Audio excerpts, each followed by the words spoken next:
The next addressing mode is for accessing the data in memory. Before discussing about this addressing mode, you have to get some idea about the effective address and segment memory and as well as the effective address. In the previous class also we have seen this thing.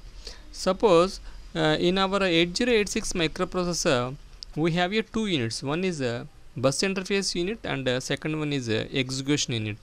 Bus interface unit is responsible for providing the 20-bit address. We have already discussed in the previous sessions 20-bit address, because this 20-bit address is necessary to provide or access the 1 MB memory of the 8086. So 1 MB memory starts from 00H to FFFH. So 1 MB memory is there in 8086. To access the 1 MB memory we need a 20-bit address. In fact, we have here in bus interface unit 4 segment registers like code segment, data segment, stack segment, extra segment. These are 16-bit registers.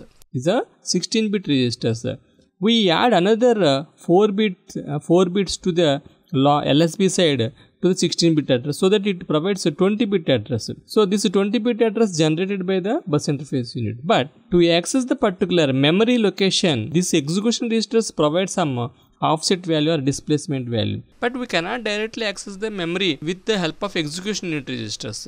But we can generate a generate an address using the bus interface unit, and after generating the address we can provide the displacement address, so that by adding both values we can have a particular memory locations.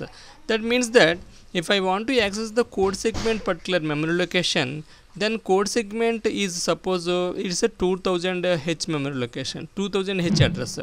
This 2000H will be multiplied with 10H, so that it becomes as a 20,000H. This is the segment address. So code segment address. Offset value for a code segment is instruction pointer. Let them imagine this is a 1000H. Now it is a 21,000H is the physical address or a memory address. This instruction pointer is the offset address or a displacement address. So to access the particular memory location means that here 21,000H is the memory location. I want to access it. To access the 21,000H, I need to provide a 20,000H segment address as well as the displacement value 1000H. Then only by adding both these two, then we will get 21,000H. So the memory location from 0000H to FFFH is the final location, means that 1 MB memory. In this 1 MB memory, let them take this is a 21,000H memory location. So to access this particular 21,000H memory location, I need to calculate the segment address as well as the offset value. So for that purpose we generally use the bus interface unit for address calculation, as well as for accessing the memory location we need a offset or displacement value. By adding both these only we will get a particular memory locations. So there are 6 ways to specify the effective address in the instructions. So using the effective address we can access the particular memory location. That is the concept we have to understand before knowing the addressing modes. One is direct addressing mode, and second one is register indirect addressing mode, as well as third one is based addressing mode, and fourth one is indexed addressing mode,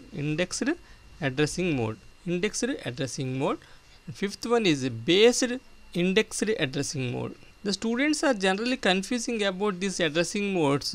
So you have to remember direct addressing mode. After that you can write a register indirect addressing mode, no problem. After that based addressing mode, indexed addressing mode. But combining these 2, 3 and 4, based indexed addressing mode. And then final one is string addressing mode. Now we will discuss one by one what are these direct and indirect addressing mode, based indexing mode, based string addressing mode, all that we will discuss after a while.